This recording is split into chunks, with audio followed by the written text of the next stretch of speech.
Oui. D'où vient l'idée de départ?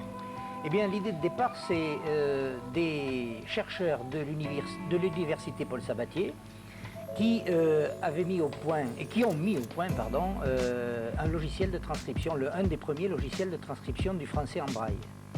Et pour pouvoir expérimenter ce logiciel et le mettre au point, n'est-ce pas, ils ont créé une association qui a commencé à imprimer des documents en braille pour les aveugles. Et le besoin étant important, cette association s'est développée très rapidement.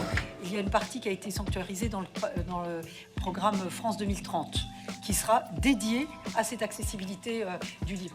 Et ça, il n'y a pas d'accès à la culture, il n'y a pas d'égalité des chances sans une égalité de l'accès au livre. Cette maison où tout un pan de la salle à manger est dédié à la bibliothèque, j'ai reçu, comme les autres, mes livres en braille.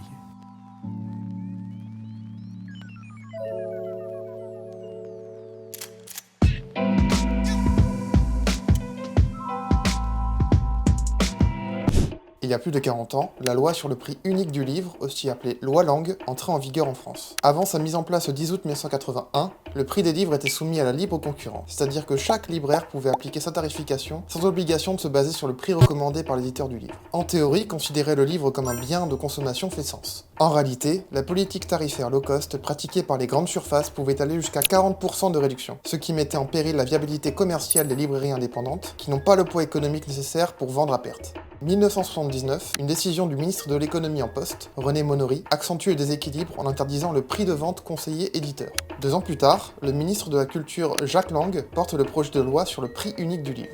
Étaient concernées par ce projet de loi les 4 typologies de points de vente de livres. Les librairies qui sont le relais physique et local des consommateurs, les grandes surfaces avec notamment la Fnac, qui font parfois concurrence aux libraires en offrant plus d'offres commerciales.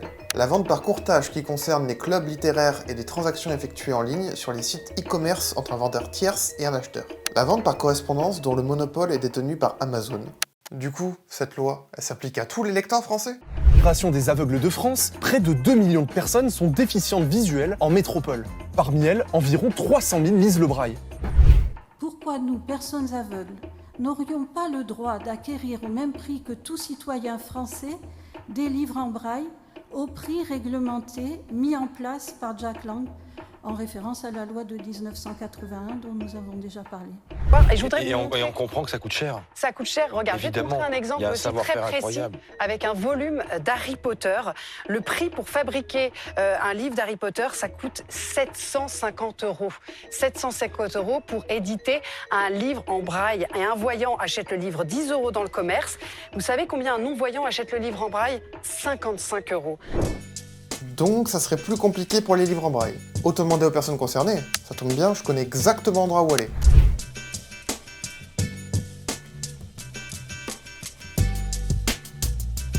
Je m'appelle Adeline Courson, je suis directrice du Centre de transcription et d'édition en braille à Toulouse. Au niveau national, le marché des livres en braille est assez restreint. Il y a à peu près 110 000 nouveaux livres qui sortent chaque année et on va dire que seulement 3% sont accessibles en braille pour les personnes non-voyantes. Je suis Clément Jeunesse, technicien d'imprimerie en braille au CTEB. Un livre où on va prendre 20-30 minutes pour faire toutes les étapes pour 2 volumes. Pour des livres qui se font 8, parfois 15, parfois 20 volumes, ça peut prendre 2-3 heures. Et je vais donc principalement m'occuper de l'embossage. Ça va être envoyer les fichiers sur la machine, ça va donner l'impression. On va passer au découpage, des bandes Carole sur les côtés. On va passer au trouage. Après avoir sorti et plastifié les couvertures, on va les assembler, les relier avec des reliures en métal, pour ensuite les envoyer par la poste dans des cartons aux destinataires, aux clients. Depuis le 4 janvier 2023, nous avons décidé sur nos fonds propres, en utilisant notre petite trésorerie, d'appliquer le prix unique du livre pour les livres en braille, c'est-à-dire qu'ils soient disponibles au prix où on les trouve en librairie classique, aux alentours de 20 à 25 €.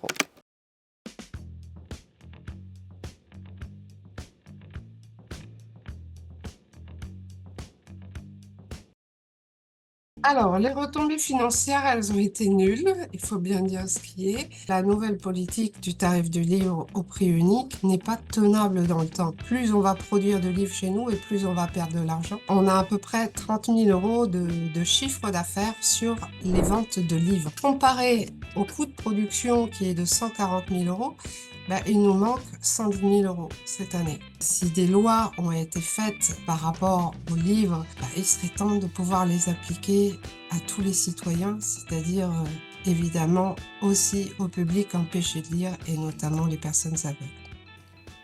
Merci à vous et continuons le combat, nous finirons bien par le gagner.